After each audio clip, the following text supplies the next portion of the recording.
সক্রিয় রাজনীতি বা নির্বাচনে অংশ নেওয়ার কোনো ইচ্ছা নেই, বার্নামাকে দেয়া সাক্ষাৎকারে ডক্টর ইউনুস রোহিঙ্গা সংকট মোকাবেলায় চান মালয়েশিয়ার প্রভাব। মানবতাবিরোধী অপরাধ মামলায় শেখ হাসিনা সহ ৩ জনের বিরুদ্ধে আজ সাক্ষ্য গ্রহণ। ট্রাইব্যুনালে হাজির করা হয়েছে রাজসাক্ষী চৌধুরী আব্দুল্লাহ আল মামুনকে। ভোররাতের বৃষ্টিতে রাজধানীর মিরপুর শেওড়াপাড়া সহ জলাবদ্ধ বহু এলাকা, তীব্র যানজটে ভোগান্তিতে অফিস ও স্কুলগামীরা। খাদ্যাভাব ও অনাহারে গাজায় আরও 11 ফিলিস্তিনের মৃত্যু। ইসরায়েলি হামলায় নতুনভাবে নিহত 31। পশ্চিম তীরে চলছে ব্যাপক ধরপাকড় তল্লাশি।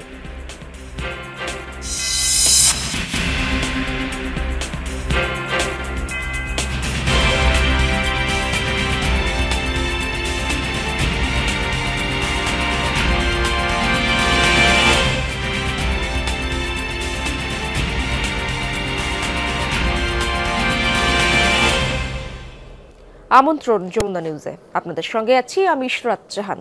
এতক্ষণ শিরোনামগুলো দেখছিলেন। সক্রিয় রাজনীতিতে প্রবেশের কোনো ইচ্ছা নেই, এমনকি ফেব্রুয়ারিতে আসন্ন জাতীয় সংসদ নির্বাচনেও নেই প্রতিদ্বন্দ্বিতার কোনো সম্ভাবনা। মালয়েশিয়া সফরকালে দেশটির রাষ্ট্রীয় বার্তা সংস্থা বার্নামাকে দেয়া সাক্ষাৎকারে একথা বলেন প্রধান উপদেষ্টা ডক্টর মোহাম্মদ ইউনুস।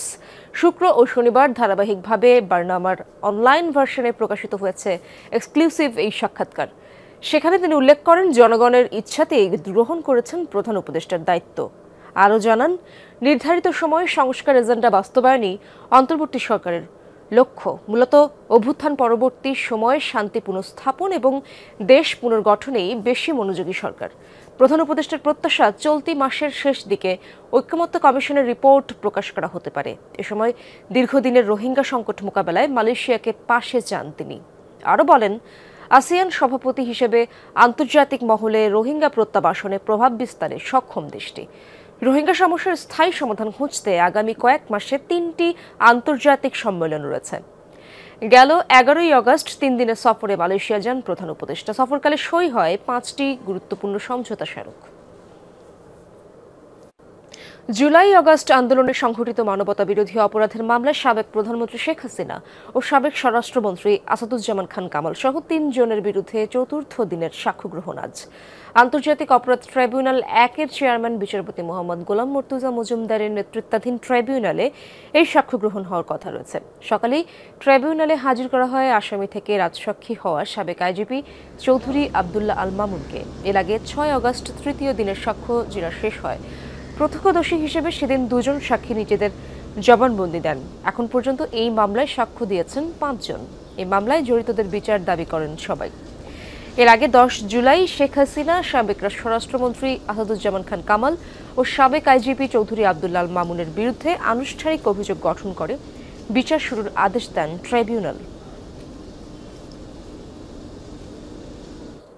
দর্শক, সাক্ষ্য গ্রহণের সর্বশেষ তথ্য জানবো আমার সহকর্মী মাইনুল মারুফের কাছ থেকে। মাইনুল, আজকের সাক্ষ্য গ্রহণের ব্যাপারে নতুন কোনো তথ্য রয়েছে কিনা আপনার কাছে, কি জানা গেল? ইশরাত, আজ কিন্তু আরও 3 জন সাক্ষ্য দিতে পারেন, অর্থাৎ আগের 5 জন এবং আজ আরও 3 জন, অর্থাৎ মোট 8 জনের সাক্ষ্য গ্রহণ হয়ে যাবে বলে প্রসিকিউশন থেকে আমাদেরকে জানানো হয়েছে। এর বাইরে আমরা দেখি যে এর আগে যারা সাক্ষ্য দিয়েছেন তারা সকলেই কিন্তু শেখ হাসিনা, আসাদুজ্জামান খান কামাল এবং এই মামলার অন্যতম আসামি যিনি রাজসাক্ষী হয়েছেন চৌধুরী আব্দুল্লাহ আল মামুনের বিচার দাবি করেন। এবং তারা কিন্তু যেই বিশেষ করে যারা জুলাই আন্দোলনে সম্পৃক্ত ছিলেন, জুলাই আহত ছিলেন, তারা সকলেই কিন্তু তার যে নির্মমতা ছিল, যেভাবে মানুষ মারা হয়েছে সেই বর্ণনা কিন্তু দিয়েছেন। এবং তারা যেমনটা বলেছেন যে এই ঘটনায় সরাসরি পুলিশকে নির্দেশ দিয়েছেন শেখ হাসিনা, যেহেতু শেখ হাসিনা, আসাদুজ্জামান খান কামাল এবং আইজিপি, সেহেতু তাদের বিচারের আওতায় আনতে হবে। এবং আজও কিন্তু 2 জন জুলাই আন্দোলনের সাথে সম্পৃক্ত এবং আরও 1 জন জুলাই শহীদ পরিবারের সাক্ষ্য দিতে পারেন। এবং তারা যেমনটা আমরা আগে দেখেছি যে তাদেরও কিন্তু আছে জেরা হবে। আসামিপক্ষের আইনজীবী অর্থাৎ রাষ্ট্রনিযুক্ত যে আইনজীবী রয়েছেন তিনিও কিন্তু এসেছেন কিছুক্ষণ আগেই, তিনিও জেরা করবেন এবং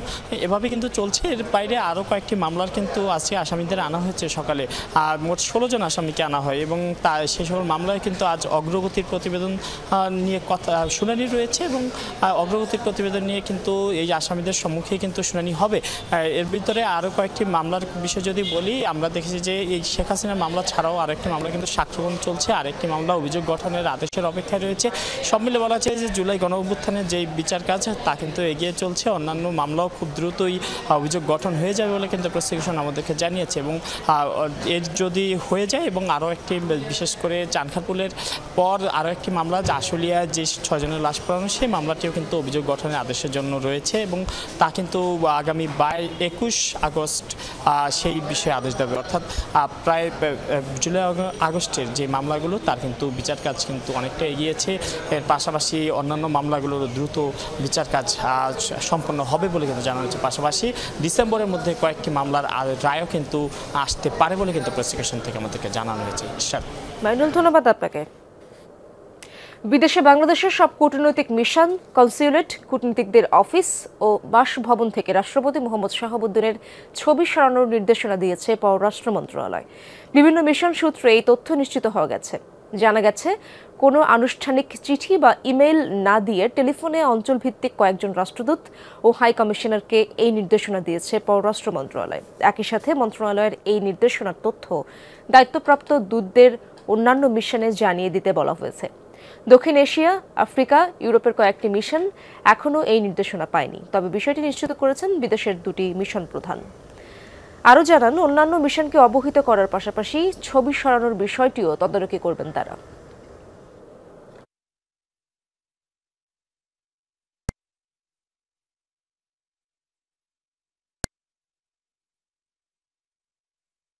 ভোররাত থেকেই রাজধানীতে হয়েছে হালকা থেকে মাঝারি মাত্রার বৃষ্টি। মিরপুর 10, কালশী, কাজীপাড়া, শেওড়াপাড়ায় দেখা দিয়েছে জলাবদ্ধতা। এতে চরম দুর্ভোগে পড়েছেন রাজধানীবাসী। যানবাহনের ধীরগতির কারণে দেখা দিয়েছে তীব্র যানজট। দর্শক, এ বিষয়ে আরও জানবো আমার সহকর্মী রেদওয়ান আহমেদের কাছ থেকে। তিনি রয়েছেন কুর্মিটোলা এলাকায়। রেদওয়ান, বৃষ্টি আর জলাবদ্ধতার কারণে ভোগান্তির চিত্র তো অবশ্যই দেখছেন আপনি তো সেখানে রয়েছেন, সেই খবর জানাবেন। ইশরাত, মূলত যেমনটি বলছিলেন যে ভোররাত থেকে বৃষ্টির কারণে কিন্তু রাস্তায় কিছুটা জলাবদ্ধতার সৃষ্টি হয়েছে এবং সেই কারণেই কিন্তু আসলে বিভিন্ন সড়কে আমরা দেখেছি তীব্র যানজট সকাল থেকে। এখন প্রায় 11টার কিছুটা বেশি বাজে এবং আমরা দেখেছি যে বিভিন্ন সড়কে অফিসগামী যেসব যাত্রীরা আছেন তারা কিন্তু পড়েছেন একরকম চরম ভোগান্তিতে। এই মুহূর্তে আমরা যে মরানীমুখী যে সড়কটিতে আছি সেখানেও কিন্তু আমরা প্রায় বেশ অনেকক্ষণ ধরে অপেক্ষা করছি এবং কয়েকটি সড়ক যেমন কুড়িল থেকে শুরু করে একদম প্রায় বনানী পর্যন্ত কিন্তু তীব্র যানজট। এদিকে উত্তরা থেকে যেসব গাড়িগুলো আসছেন সেগুলোও কিন্তু এই যানজটের মুখে পড়ছেন। মূলত এখন এই পাবলিক বাস এবং যারা আসলে এই সড়কগুলো ব্যবহার করছেন তারা বলছেন যে অফিসে যাওয়ার জন্য আসলে তাদের কিন্তু ভোগান্তি পোহাতে হচ্ছে এবং এই রাস্তা ধরে কিন্তু মিরপুর, কালশী এবং মিরপুর 10 হয়ে শেওড়াপাড়া পর্যন্ত কিন্তু আমরা যতদূর জানতে পেরেছি যে সেখানেও কিন্তু তীব্র যানজট। বলা যায় যে রাজধানীর প্রতিটি সড়কেই কিন্তু একরকম যানজটের যে তীব্রতা সেটি কিন্তু দেখা দিয়েছে এবং যার কারণে কিন্তু রাজধানীবাসীর যে ভোগান্তি, আসলে যারা অফিসগামী রয়েছেন এবং সকালে যারা বিভিন্ন কাজে বেরিয়েছেন তাদের কিন্তু আসলে ভোগান্তির শেষ নেই। আমরা দেখতে পাচ্ছি যে এই সড়কেও কিন্তু এখন পর্যন্ত যে ধীরগতি যানজটের ধীরগতিতেই কিন্তু এখনও রাস্তায় সেই যানগুলো চলাচল করছে এবং আমরা দেখতে পাচ্ছি যে এই সড়ক ছাড়াও কিন্তু উত্তরার যে সড়কটি সেটিও কিন্তু পুরোটি কিন্তু আসলে যানজটের কারণে কিন্তু পুরো রাস্তায় কিন্তু আসলে বন্ধ হয়ে আছে বলা যায় একরকম। সুতরাং বলা যায় যে এই যানজটের কারণে কিন্তু একরকম ভোগান্তিতে পড়েছেন রাজধানীবাসী। ধন্যবাদ আপনাকে। গেট পাস বা জিপির নামে বছরে গড়ে 150 কোটির চাঁদা আদায় হয় রাজধানীর গণপরিবহনগুলোয়। অভিযোগ, মালিক সমিতির পাশাপাশি ভাগের টাকা চলে যায় প্রশাসনের বিভিন্ন স্তরে। বিশেষজ্ঞরা বলছেন এ কারণেই গণপরিবহনের শৃঙ্খলা ফেরাতে বড় বাধা সুবিধাভোগী সিন্ডিকেট। যদিও বাস মালিক নেতারা বলেন মালিক শ্রমিকের স্বার্থ রক্ষায় সমিতির আওতায় খরচ তোলা হয়। নিজামুদ্দিনের ক্যামেরায় রাসেল আহমেদের রিপোর্ট। ভিক্টোরিয়া পার্ক মোড় যেন জিলাপির প্যাঁচ লেগে আছে ভর দুপুরেও। যাত্রীরা পেরেশান, গাড়ি চলছে না কেন, অথচ পুলিশ, লাইনম্যান সবই আছে সড়কে শৃঙ্খলার দায়িত্বে। কচ্ছপ গতিতে বাস চালানো কিংবা অন্যের পথ রোধ করে সড়কে দাঁড়াতে চান না চালকরাও। তাদের দাবি, দিন চুক্তির ভাড়া ও জিপি নামক চাঁদার অর্থ তুলতে গিয়েই রাস্তায় এমন বিশৃঙ্খলা তৈরি হয়। আসলে আমরা পারাপারি করতে চাই না, আমাদের পারাপারি বেশি অংশ আমাদের রোডে গাড়ি বেড়ে গেছে অনেক। তো 2 ট্রিপ গাড়ি চললে পরে 12,300 টাকা লাগবে। তারপরে সেন আমগর ওস্তাদের বেতন, আমগর বেতন। ঢাকায় নিবন্ধিত রুট 128টি, এর একটিতে চলে ভিক্টর পরিবহন। নিবন্ধন আছে 129টি গাড়ির, কিন্তু চলে প্রায় 250। প্রতিদিন ভিক্টোরিয়া পার্ক মোড় কিংবা পল্টনে 550 টাকা জমা দিতে হয় জিপি নামক চাঁদা হিসেবে। এই অর্থ না দিয়ে গাড়ি চালানো দায়। বহু বছর ধরেই এই রীতি চলছে। এখন কেবল সাইনবোর্ড বদলেছে। বাস থেকে তোলা চাঁদার হিসেব শুরু হয় দুপুরের পর থেকেই, পরে চলে যায় মালিক সমিতির কাছে। সাধারণ অঙ্কে প্রতিদিন এক রুটে চাঁদা আদায় হয় 1,37,000 টাকা, বছরে 5 কোটি। রাজধানীতে চলা 7,000 গাড়ির হিসেব করলে মোট অঙ্ক দাঁড়ায় প্রায় 150 কোটি টাকা। জিপি দিলে আপনার রুট পরিষ্কার করে রাখে ওরা, রুট সার্জেন্ট মার্জেন্ট দলে দৌড়ে আসে, দেখাশোনা করে। একটা রুট অ্যাক্সিডেন্ট হইলো, তার মধ্যে আপনার অনেক যায় উপস্থিত মিট করে দেয়। সার্জেন্টরা কিছু টাকা খায় দেখে আমাদের একটু আসান, নয়তো মামলা দিয়ে দেয় বড়। টাকা তোলার ক্ষেত্রে দেখা মেলে রাজনৈতিক সৌহার্দ্যের, যেমন এই দুজন 2 রাজনৈতিক দলের নেতা। ভিক্টরের মালিক সমিতির কমিটিতেও আছে 2 রাজনৈতিক দলের কর্তৃত্ব। মালিক সমিতির অধীনে আদায় হওয়া বিপুল অর্থ শ্রমিকদের কল্যাণে ব্যয় হয় বলে দাবি করা হয়। টাকাটা কোম্পানির খরচে ব্যবহার হয়, কোম্পানির যারা কর্মকর্তা আছে তাদের কিছু অর্ডার নিয়ম আছে, হালকা পাতলা বলতে ব্যবসা। আবার তো স্টাফ খরচ দেওয়া লাগে প্রায় 5 লাখ 5.5 লাখ টাকা। এই টাকাটা মালিক সমিতি ওরা বাগ বাটোরা করে খায়, অন্য কোনো জায়গায় এইটা কোনোই নাই। এইখানে এমনও মালিক এই কমিটিতে লোক আছে যে আপনার এদের গাড়িও নাই। কিন্তু টাকার গন্তব্য অনেক দূর বলে জানান কেউ কেউ। 100 উপর হইবে সার্জেন্ট, আর বেশি এই সার্জেন্টও 500 টাকা করে, এই 11,000 টাকা করে, আর এডিসি কে দিদি 3,000 টাকা, আর ডিসি কে মনে হয় 4,000 টাকা। শ্রমিক যারা শ্রমিক নেই। নগর পরিবহন বিশেষজ্ঞরা বলছেন, গণপরিবহনে শৃঙ্খলা ফেরানোর সকল উদ্যোগ ভেস্তে যায় এসব প্রভাবশালীদের অনাগ্রহে। একটা চাঁদাবাজির মতো একটা কাজ, এটা আলটিমেটলি তো যায় পড়তেছে প্যাসেঞ্জারদের গায়ে। তো আমার মনে হয় যে এই বিষয়টা নিয়ে মানে এক্সপার্ট মেম্বারদেরকে নিয়ে এই বিষয়টা নিয়ে সরকারের বসা উচিত। সরকার আছে, নিয়ম আছে, কানুন আছে, আপনার এখানে আপনার ফোর্স আছে যারা নাকি তাদেরকে কন্ট্রোল করতে পারে। মালিক সমিতির কাছে আমরা বোডাউন কেন হব? মালিক সমিতি জিপি তোলার অজুহাত হিসেবে সড়কের লাইনম্যান খরচকে দেখান মূল যুক্তি হিসেবে। ঢাকার গণপরিবহনের চেহারা পাল্টানোর উদ্যোগ বহু বছরের, কিন্তু কোনো সময় সেটি বাস্তবায়ন করা যাচ্ছে না মাঝখানে সুবিধাভোগী একটি সিন্ডিকেটের কারণে। এমনকি বাস্তবায়ন করা যাচ্ছে না সড়ক নিরাপত্তায় যে আইন করা হচ্ছে সেটিরও। অথচ যাত্রীরা চাইছেন এর পরিবর্তন, এমনকি শ্রমিকরাও এর পরিবর্তন চাইছেন। আর তাই এই উদ্যোগটি বাস্তবায়ন করতে হলে মাঝখানে থাকা এই সম্মিলিত সিন্ডিকেটটি ভেঙে দেওয়ার দাবি জানাচ্ছেন নাসির আহমেদ, যমুনা নিউজ। জটিল ও কঠিন রোগের চিকিৎসায় একসময় সামর্থ্যবান রোগীদের পছন্দ ছিল ভারত। তবে 5ই আগস্টের পর ভিসার জটিলতার কারণে দুর্ভোগে পড়েন রোগী ও স্বজনরা। এ সময় বিকল্প দেশের দিকে ঝুঁকতে থাকে বাংলাদেশ। এগিয়ে আসে চীন সরকার। দেশটির ইউনান প্রদেশের বেশ কিছু হাসপাতাল বাংলাদেশিদের জন্য নির্ধারিত করা হয়েছে। যারা গেছেন চিকিৎসা নিয়ে সন্তোষ প্রকাশ করলেও ভাষা, খাবার ও বাড়তি খরচের বিষয়টি তুলে ধরেছেন তারা। চীন থেকে ফিরে বিস্তারিত জানাচ্ছেন লামিয়া তিথি। 1 বছর আগেও বাংলাদেশি রোগীদের জন্য একটি বড় অংশের গন্তব্য ছিল ভারত। ভাষা জটিলতা না থাকায় এবং খরচ সামর্থ্যের মধ্যে থাকায় পার্শ্ববর্তী দেশ ছিল রোগীদের ভরসার জায়গা। তবে পরিবর্তিত পরিস্থিতিতে ভিসা জটিলতায় বিপাকে পড়েন রোগীরা। শুরু হয় নতুন গন্তব্যের খোঁজ। এমন পরিস্থিতিতে এগিয়ে আসে চীন সরকার। 2 দেশের কূটনৈতিক সম্পর্কের 50 বছর উপলক্ষে বাংলাদেশিদের জন্য ইউনান প্রদেশে বেশ কিছু হাসপাতাল নির্ধারিত করে দেওয়া হয়। মার্চ থেকে এখন পর্যন্ত 600-র বেশি মেডিকেল ভিসা দিয়েছে দেশটি। উন্নত চিকিৎসার জন্য বাংলাদেশ থেকে গত 5 মাসে চীনের এসব হাসপাতালে চিকিৎসা নিয়েছেন প্রায় 67 জন। সেখানে চিকিৎসা নেওয়া রোগীরা জানিয়েছেন বাংলাদেশে তেমন চিকিৎসা না পেয়েই এসেছেন চীনে। চীনে যারা চিকিৎসা নিয়েছেন সেবা নিয়ে সন্তুষ্ট তারাও। এই যেমন ওমর ফারুক রাশেদিন, ছোট ভাইয়ের চিকিৎসা করান চীনের কুনমিং টংগ্রিন হাসপাতালে। এদিকে মাস কয়েক আগে চট্টগ্রাম থেকে কানের চিকিৎসা করিয়েছিলেন শাকিল খান। অস্ত্রোপচার করার পর আবারও একই সমস্যা। এখানে যেহেতু একটু রোবোটিক্স বিষয় একটু ভালো এক্সপার্ট, ওই জন্য এখানে আসা। একজাক্টলি কি রোগ নির্ণয় করতে পারেন, একবার বলে যে ওনাকে সার্জারি করতে হবে, আবার বলে যে ওনার এখানে ট্রিটমেন্ট হবে না। এখানে আসার একদিন পরে রোগ ধরা পড়ছে। প্রাইভেট হসপিটালে যে খরচটা পড়ে সেম খরচ আর কি। এছাড়া চীনের ইউনান প্রদেশের কুনমিং আই হাসপাতাল থেকেও চিকিৎসা নিয়েছেন বাংলাদেশি রোগীরা। চিকিৎসা নিয়ে সন্তুষ্ট হলেও সবার কণ্ঠেই ছিল ভাষা, খাবার, বিমান ভাড়া নিয়ে অভিযোগের সুর। তবে ইউনান প্রদেশের স্বাস্থ্য কমিশন বলছে বাংলাদেশি রোগীদের তুলনামূলক কম খরচে আধুনিক চিকিৎসা দেওয়া হচ্ছে।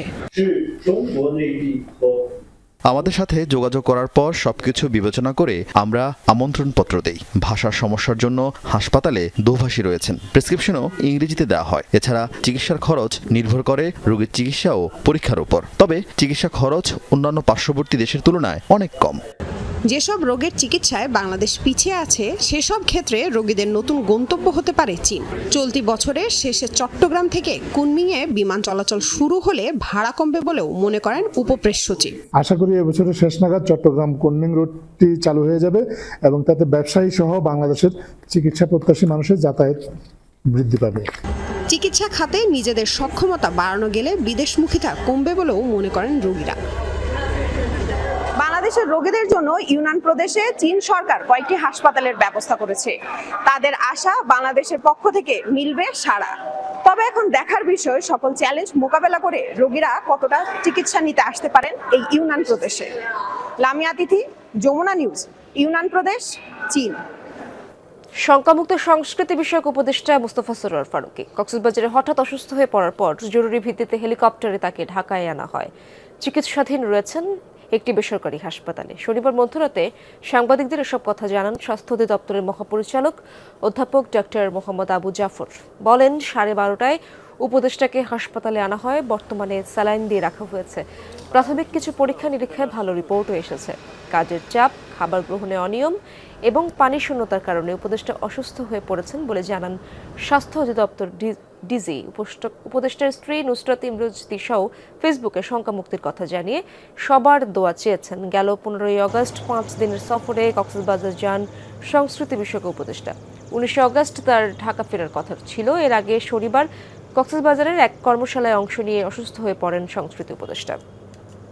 মার্কিন প্রেসিডেন্ট ডোনাল্ড ট্রাম্পের সাথে বৈঠকের উদ্দেশ্যে আলাস্কা সফরকে সময়োপযোগী ও অত্যন্ত ফলপ্রসূ বলে আখ্যা দিয়েছেন রুশ প্রেসিডেন্ট ভ্লাদিমির পুতিন। শনিবার ক্রেমলিনে এই মন্তব্য করেন তিনি। এই সফর ছিল সময়োপযোগী এবং অত্যন্ত ফলপ্রসূ। সহযোগিতার প্রায় সব ক্ষেত্র নিয়েই আলোচনা করেছি আমরা। তবে সবার আগে অবশ্যই ইউক্রেন সংকটের ন্যায্য সমাধান কিভাবে সম্ভব সে বিষয়ে কথা হয়েছে। এই সংকটের উৎপত্তি ও কারণগুলো নিয়েও বিশদ আলোচনা হয়েছে। আমি মনে করি এসব মূল কারণ দূর করাই টেকসই সমাধানের ভিত্তি হওয়া উচিত।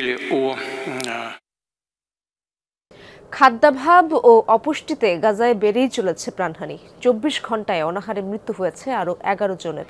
এছাড়া শনিবার উপত্যকায় চালানো হামলায় নিহত হন আরও 31 ফিলিস্তিনি।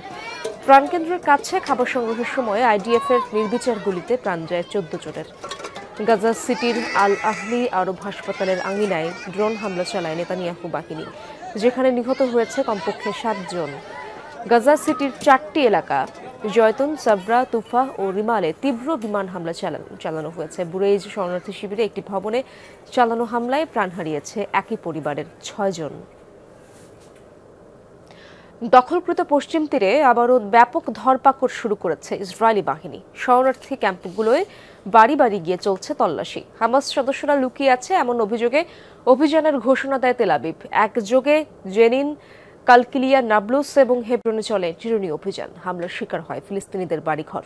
এ সময় জেনিনের কাফরদান শহরে একটি বাড়িতে আগুন লাগিয়ে দেয় তারা। তুবাস শহরেও চালানো হয় ধরপাকড়।